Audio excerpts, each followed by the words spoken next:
Bonjour à toutes et bonjour à tous les amis, bienvenue pour une nouvelle vidéo sur Fabula Ultima. Vous l'avez vu dans le titre, aujourd'hui nous allons créer un PNJ, un monstre, que dis-je, un boss pour vos premières aventures et on va le faire pas à pas ensemble. Je vais vous proposer une création que j'espère le plus didactique possible, ça risque de prendre peut-être un peu de temps, j'en suis désolé, mais j'espère ainsi vous montrer les différentes étapes, ne pas vous perdre et peut-être répondre à vos questions, à vos inquiétudes sur la création de monstres à Fabula Ultima.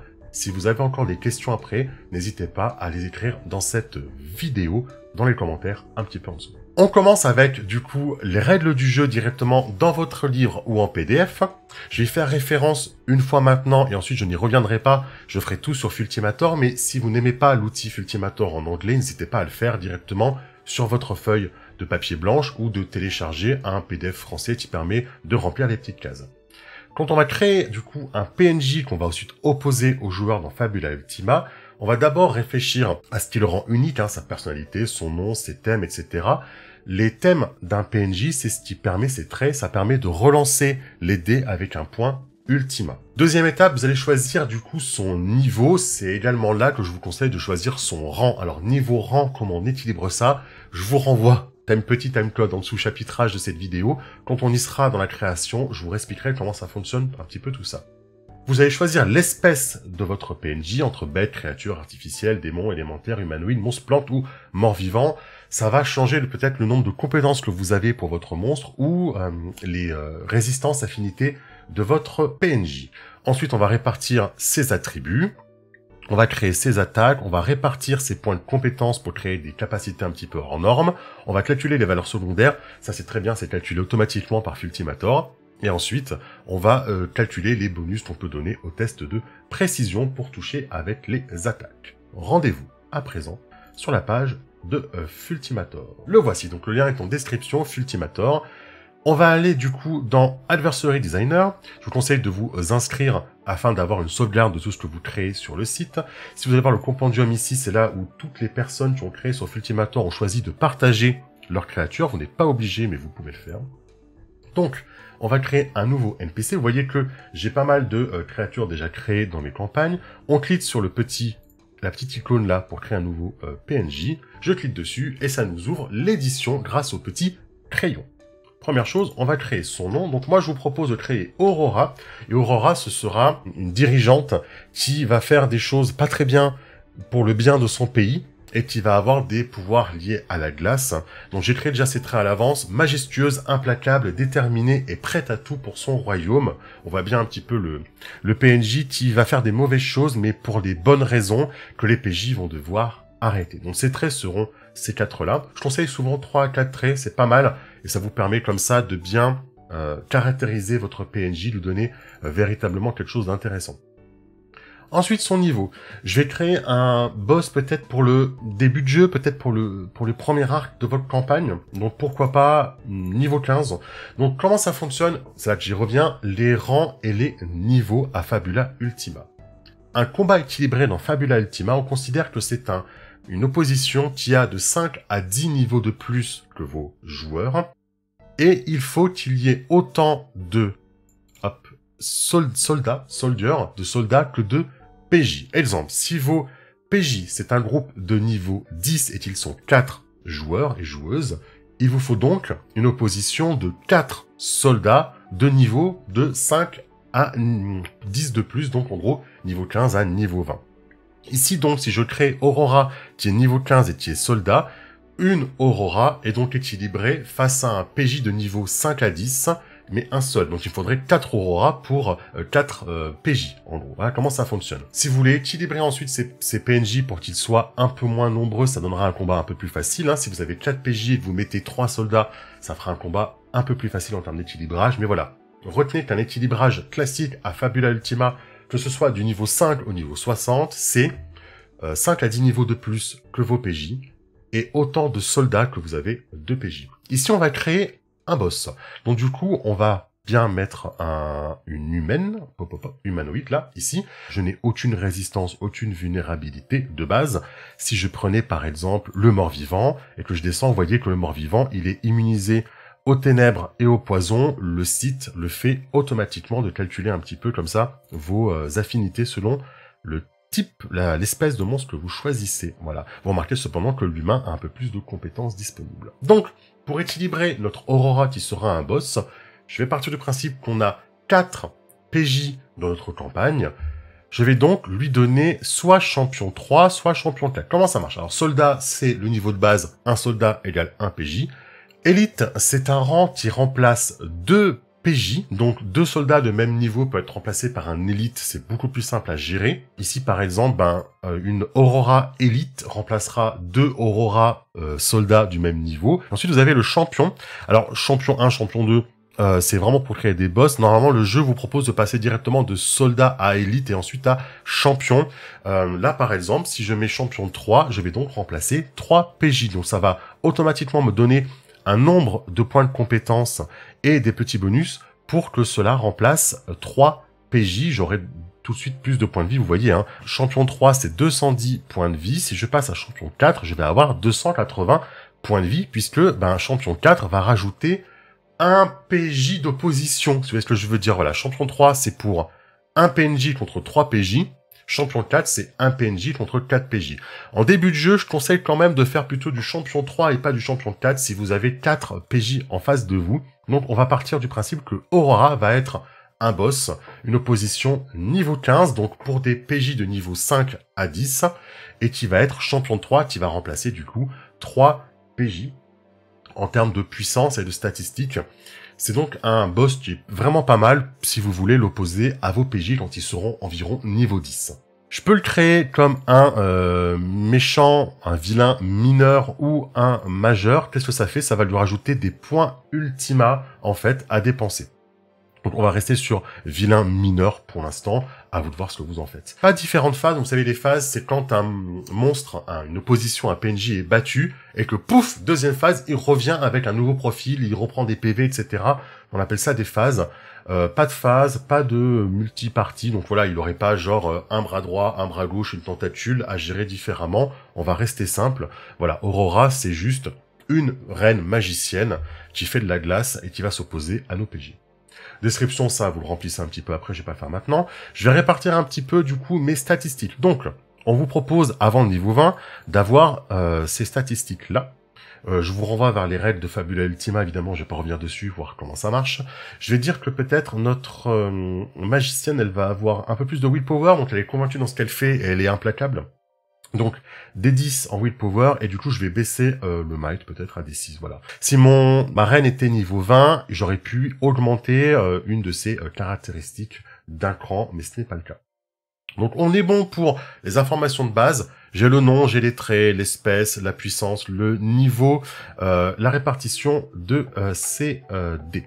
Ensuite, c'est là qu'on va pouvoir commencer à dépenser nos points de style, nos points de compétences. Donc, dans le PDF de Fabula Ultima, vous avez plein d'idées sur comment dépenser vos points de compétences. Si on regarde rapidement, vous avez par exemple rajouter un effet de crise, absorber des dégâts, changer les affinités, rajouter des effets à son attaque, avoir des dégâts améliorés, plus de défense, rajouter des sorts, rajouter des points de vie, la compétence vol, etc. Voilà. Tout ça, ce sont des idées préconstruites qui vont vous permettre de dépenser vos points de compétences, sachant que voilà, si vous le prenez une fois, vous dépensez un point. Nous, ce qu'on va faire également, c'est qu'on va, grâce à l'outil Ultimator, avoir peut-être des raccourcis, déjà vous voyez ici, pour dépenser ces points, et ensuite inventer des petites choses à nous. C'est intéressant de reprendre les compétences proposées par le jeu, mais si vous avez, vous, des idées dans votre tête, ou des exemples dans des JRPG que vous voulez émuler, surtout n'hésitez pas à le rajouter, en fait, ça coûtera souvent un point.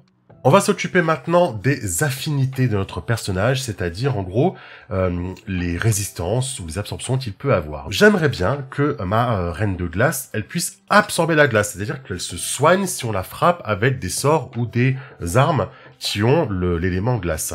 Le jeu nous dit qu'en contrepartie, ça c'est dans le livre de base pour les absorptions, la compétence absorption, ça doit s'accompagner d'au moins une ou deux vulnérabilités. Donc je propose qu'on mette une vulnérabilité au feu, c'est assez classique. Voilà, vous voyez que ça compte automatiquement un petit peu nos utilisations de skills, c'est-à-dire nos compétences utilisées.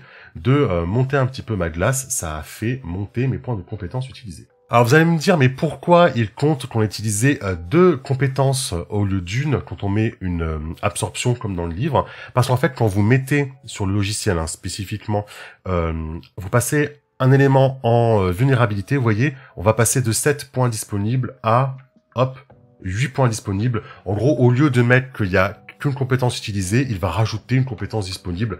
C'est Chief Burrito, c'est la même chose. Ensuite, on peut lui mettre un peu plus de défense si on le souhaite. Ça aussi, tout ça là, c'est pas inventé par Fultimator, c'est une proposition qu'il y a dans le livre de base qui est condensée ici dans un même onglet de défense. Vous allez pouvoir choisir. Et voilà, évidemment, si vous prenez plus 1, plus 2, ça va utiliser un style disponible. Si je vais prendre plus 4, plus 2, par contre, ça va utiliser 2 styles, 2 compétences disponibles. Ça, pareil, c'est une traduction de ce qui est écrit dans le livre. Je vais lui rajouter peut-être 2 de défense et 1 de défense magique. Comme ça, elle sera à 10 de défense physique, 9 de défense magique. Ça me semble pas mal pour commencer pour ce boss. Je ne mets pas d'armure, je ne mets pas de bouclier, je ne mets pas de points en extra. Ça, qu'est-ce que c'est? Plus 4 en initiative, plus 3 pour toucher avec une attaque de base, plus 3 pour toucher avec une attaque magique. Pour l'instant, je touche pas. On verra si à la fin, on en a besoin, s'il nous reste des points disponibles. Qu'est-ce que je vais rajouter à Aurora? Je vais rajouter des sorts, bien évidemment. Donc, les sorts... ça coûte 1 point de compétence de monstre de rajouter 2 sorts. Donc là, vous allez voir si je remonte, hop, je suis passé à 4, d'accord? J'ai 1 point dépensé pour mettre des sorts, 1 point dépensé pour ma défense supplémentaire, et 2 points dépensés pour mettre une absorption, mais en contrepartie, j'ai récupéré 1 point en plus à cause de ma vulnérabilité. Donc, on va lui mettre 2 sorts à Aurora. Donc le premier sort de glace que je vais lui mettre, c'est le sort de Iceberg qu'il y a dans la liste des sorts de l'élémentaliste. Donc voilà, c'est les mêmes sorts que pour vos PJ, sauf que vous le mettez à un PNJ, vous prenez exactement le même, donc ce sera le sort d'Iceberg, qui est page 192, je ne le recopie pas, histoire de gagner du temps. Le deuxième sort, je vais lui mettre un sort de PNJ, donc je vais aller dans ma liste de sorts de PNJ qui est page 311, et je vais lui mettre par exemple le sort de vol de magie, voilà, tout simplement. Je vais mettre le sort de vol de magie, hop là, vol de magie, qui est page 311, pareil, je ne le recopie pas, histoire de gagner du temps, mais le sort de vol de magie, qu'est-ce qu'il fait? Il va faire des dégâts d'un type que je vais choisir, hein, et ensuite, il va permettre de récupérer des points de magie de la moitié des dégâts infligés. Donc à ce moment-là, soit vous vous dites, je vais tout miser en mettant en glace, pour Iceberg et pour vol de magie, soit vous vous dites, voilà, pour éviter que mes PJ mettent une résistance à la glace et que ça devienne trop difficile pour le PNJ de, du coup, leur faire des dégâts, vous mettez un sort, oh, c'est en titre là, vous voyez, pour transformer en sort d'attaque, vous le mettez, ce sort, sur une autre, un autre élément. C'est possible, par exemple en lumière, on peut tout à fait faire un boss qui tape un petit peu sur glace et sur lumière, par exemple. J'ai choisi 2 sorts pour mon PNJ, je vois que j'ai encore 4 points de compétences disponibles. On va lui mettre une attaque de base, qu'on va appeler toucher gelé, à la limite, qu'on va faire avec dextérité et inside, donc dextérité et intuition, pour essayer de toucher, et on va dire que cette attaque aura des dégâts de glace, bien évidemment. On peut lui rajouter, parce que cette attaque, elle ne coûte rien à faire. Pour l'instant, c'est juste une attaque classique qui va faire dextérité plus intuition plus 1 pour toucher, et dégâts valeur haute plus 5 de dégâts de glace, vous voyez ici. Ça ne coûte rien, vous voyez, en compétence. Par contre, je peux lui ajouter un petit effet supplémentaire, par exemple, inflige ralenti. Donc, ça va infliger l'état ralenti quand je vais toucher, et du coup, ça va me coûter 1 de compétences d'avoir rajouté un petit effet. Vous voyez, il s'est rajouté là. Si vous vous dites également, ça fait pas beaucoup de dégâts, ce que vous pouvez faire également, c'est faire un petit extra damage. Ça aussi, tout ce que je fais là, c'est disponible dans les compétences recommandées dans le PDF ou dans le livre de base, hein, tout simplement. Les dégâts supplémentaires, si je regarde, hop, je peux vous l'afficher pour le PDF, vous voyez, il est ici. Dégâts améliorés, donc ça coûte une compétence.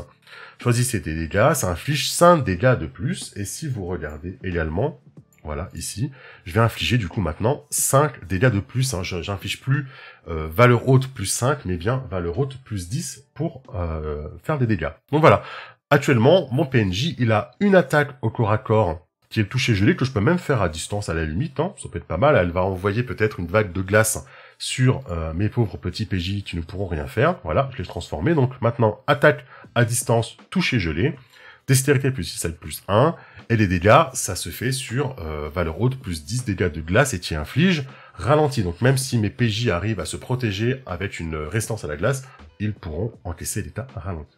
2 sorts pour aller avec, hein, le sort d'Iceberg, le sort de vol de magie pour récupérer du mana. Et ensuite, il me reste 2 points de compétence, c'est ce que je vais faire. C'est là que je vais m'amuser un petit peu. On va faire les autres actions et les règles spéciales. C'est là où vous pouvez vraiment vous amuser, faire des choses un petit peu rigolotes, étranges, ou marquer vraiment le PNJ pour que vos PJ s'en rappellent en disant « Tu te rappelles, ce PNJ-là, c'est celui qui faisait ça, c'était vachement cool et en même temps, c'était vachement anti-Tino. » Qu'est-ce qu'on pourrait faire comme action spéciale? J'ai 2 idées en tête que j'aime beaucoup. La première, de donne l'élément glace à toutes les attaques physiques des PJ pendant un tour. La première action que j'aimerais donner, c'est qu'en fait, c'est pas un sort, vous voyez, je l'ai pas mis dans les sorts, hein, c'est vraiment une attaque différente, une attaque signature de mon boss. J'aimerais que mon boss, pour un point du coup de compétence, vous voyez qui s'est rempli là, mon boss va faire en sorte que les attaques physiques de DPJ soient tout de l'élément en glace. C'est-à-dire que voilà, elle va recouvrir le terrain de givre. Ça va recouvrir les armes de mes PJ de glace, de givre pendant un tour. Et donc, pendant tout le tour qui va se passer, toutes les attaques de mes PJ seront des attaques de glace, si ce ne sont pas des sorts. En quoi c'est utile? Eh ben, rappelez-vous, mon PNJ absorbe la glace. Et vous voyez un petit peu le pattern arriver. Mon PNJ va donner l'élément glace à toutes les attaques des PJ, et donc si les PJ l'attaquent, elle va absorber les dégâts pour se soigner. Donc ça va obliger les PJ à faire autre chose qu'attaquer avec leurs armes, utiliser des sorts directement, utiliser des sorts pour changer l'élément de leurs armes, ou faire d'autres actions disponibles que attaquer pendant le tour où leurs armes sont couvertes de givre. Évidemment, vous faites pas ça tous les tours. Si vous faites ça tous les tours, eh ben, ça devient trop difficile pour vos PJ de gérer, ils pourront jamais attaquer au corps à corps, mais voilà, un tour sur 2, en pattern, vous faites en sorte que votre monstre, votre boss, transforme l'élément des attaques physiques en glace, et ça obligera vos PJ à réfléchir, du coup, différemment. Donc ça, c'est la première autre action que j'aimerais faire. Et la deuxième autre action que j'aimerais faire, ce serait par exemple une prison de glace. Ça, c'est parfait, hein. La glace, c'est l'élément parfait pour faire une prison. Mettons que, voilà, une fois par tour, mon PNJ, ma Aurora, va créer une prison de glace qui va emprisonner un PJ à l'intérieur. Donc, d'où le fait d'ailleurs de mettre un boss au rang champion 3 et non pas 4, parce que si vous bloquez un PJ pendant un tour, bah forcément, ça devient plus difficile. Prison de glace, ça me coûte 1 point de compétence, et vous voyez que ça y est, je suis arrivé à 8 sur 8 de mes compétences, on fera un résumé après. Comment on pourrait faire pour que les PJ se libèrent? Eh ben, on pourrait faire en sorte que ils remplissent, vous savez, une horloge. Vous savez, les horloges, ils en parlent dans le livre de base. Ce sont des objectifs que vous pouvez réaliser. Mon PJ est enfermé dans un cercle de glace, et on peut remplir une jauge, un objectif, c'est l'action objectif pendant le combat, pour essayer de briser, du coup, ce cercle de glace. À la limite, ce que je vais faire, c'est que je vais enlever de ces pendant un tour. Voilà, donc en gros, ma Aurora va enfermer un PJ dans un cercle de glace, et ensuite, on peut faire l'action objectif pour l'en libérer. Donc, soit les autres alliés vont faire l'action objectif pour libérer leur allié, soit c'est l'allié lui-même, la cible lui-même qui va faire l'action objectif pour s'en libérer, et tant que l'objectif n'a pas coché 4 cases, il ne sera pas libéré. On va lui mettre une difficulté 7, ça veut dire que si l'action objectif qui est faite, le jet qui est fait pour essayer de s'en libérer, fait 7, on coche une case de segment sur les 4 de mon horloge. S'il fait 10, 2 cases, 13, 3 cases, 16, 4 cases d'un coup, donc sur un 16, on libère le PJ du premier coup. Vous pouvez également faire que, si jamais l'action décrite par vos PJ pour faire l'action objectif inclut le fait d'utiliser du feu, ça peut lui donner un petit bonus de plus 1, plus 2 à son jet, par exemple. Donc voilà. Quel pattern je ferai du coup pour mon boss? Donc mon boss est un champion 3, donc il va avoir 3 attaques par tour. Première action, ça vous pouvez l'écrire à la limite dans notes. Par exemple, ici là, vous pouvez créer le pattern tour 1. Premier tour, première action, ça va être sort de glace.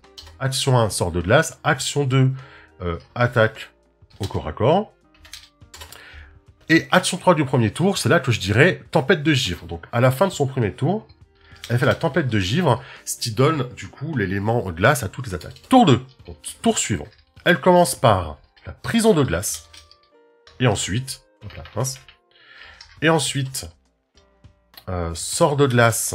Troisième action, sort de mana, donc le sort qui vole le mana, qui s'appelle vol de magie. Voilà, vous prévoyez à l'avance ce que vous faites à la limite comme ça, c'est pas plus mal. Tour 3, attaque en premier, sort en deuxième, et ensuite en troisième, tempête de givre, c'est le retour. Vous voyez que voilà, il s'est passé un tour. Il y a eu un tour 2 sans tempête de givre, et il y a tout le tour 3, et en dernière action, tempête de givre. Et ça fait un petit peu le pattern, et puis tour 4, on recommence. Prison de glace, sort de mana, etc. Donc voilà, un petit peu comment je jouerai ce boss. J'ai créé un petit peu ce qu'on appelle le pattern, ça veut dire son schéma de jeu, qui sera un petit peu toujours le même, que je vais faire un petit peu dans ce sens-là. Vous pouvez le prévoir à l'avance ou pas, mais moi j'aime bien le prévoir à l'avance. Résumé, du coup, de mon boss. Aurora est un méchant mineur qui a comme trait majestueuse, implacable, déterminée, prête à tout. Elle est champion 3 niveau 15, donc elle est équilibrée pour un groupe de 3 à 4 PJ de niveau 5 à 10, on va dire. Au-delà, ils seront un peu trop forts pour elle. Elle a une résistance, une absorption de dégâts de glace. Pourquoi une absorption de dégâts de glace? Parce qu'elle peut donner, lors d'une action, l'élément glace à toutes les attaques physiques de vos PJ, histoire de pouvoir se régénérer. Elle a une prison de glace qui permet d'enfermer un PJ qui pourrait se libérer si lui ou ses alliés l'aident à se libérer sur une jauge, une horloge à 4 segments. Elle possède une attaque à distance qui tape sur le physique, donc sur la défense physique, qui inflige l'état ralenti et qui est une attaque de glace. Elle a ensuite un sort de glace. Si vous avez peur, si vous savez que vos PJ peuvent se protéger sur glace, si vous avez peur du coup de pas faire beaucoup de dégâts, changez-le par un sort de lumière par exemple. Voilà, faites-en un boss qui est sur lumière et glace. Elle aura glace sur son attaque, elle aura lumière sur son sort. À vous de voir par rapport à vos PJ. Elle a un sort de vol de magie. On lui a rajouté que son attaque de base fait des dégâts en plus et qu'elle a 2 de défense et 1 de magie de défense en plus. Si vous voulez pas avoir les dégâts en plus mais vous pouvez toucher plus facilement, vous pouvez enlever les extra dommages, donc les dégâts supplémentaires sur son attaque, et peut-être lui mettre plus 3 à la place sur ses jets de magie pour que vous voyez, elle touche peut-être plus facilement ses jets d'attaque. Par contre, ces jets d'attaque, évidemment, ils sont pas sur dextérité, hein, ils sont sur Insight Willpower par exemple. Voilà. Hop, Insight et Willpower. Utilisez Willpower notamment parce que c'est la stat forte de votre PNJ. Donc utilisez Willpower pour ses sorts au moins, histoire qu'elle attaque avec ses avantages en fait, on va dire, voilà, ses points forts, tout simplement. Mon PNJ, il est terminé avec tous ses compétences qui ont été utilisées. Ses points de vie et points de mana ont été calculés automatiquement. Si on repart sur le PDF, vous voyez que, hop, comment on calcule tout ça, si vous avez besoin de le faire à la main. On voit que l'initiative, si vous l'utilisez, moi je l'utilise pas, mais l'initiative c'est la taille de dextérité, etc. Maximum de points de vie, c'est le double du niveau du PNJ, plus 5 fois la taille de base du dé de puissance du PNJ, plus comme c'est un champion, il va avoir un bonus, donc retournez voir les règles de création de champions et d'élite dans le livre de base pour savoir comment ça marche, etc. Vous avez tout ce qu'il faut pour votre PNJ. Voilà. Je vous remercie d'avoir regardé cette vidéo. Si ça vous a plu, surtout n'hésitez pas à le partager, le pouce. Les questions si vous en avez encore. Si vous avez trouvé ça intéressant, que vous en voulez plus de vidéos dans ce style-là pour créer des PNJ, n'hésitez pas à me le dire. Dites-moi un petit peu qu'est-ce qui vous intéresserait. Est-ce que je crée plutôt des soldats? Est-ce que vous voulez que j'adapte un profil bas niveau pour en faire un profil de haut niveau par exemple? Ou si vous voulez un monstre qui a plusieurs phases ou qui a en plusieurs parties, voilà, n'hésitez pas. Si ces vidéos vous plaisent, partagez-les, etc. Je vous dis à très bientôt les amis pour une nouvelle vidéo sur Fabula Ultima.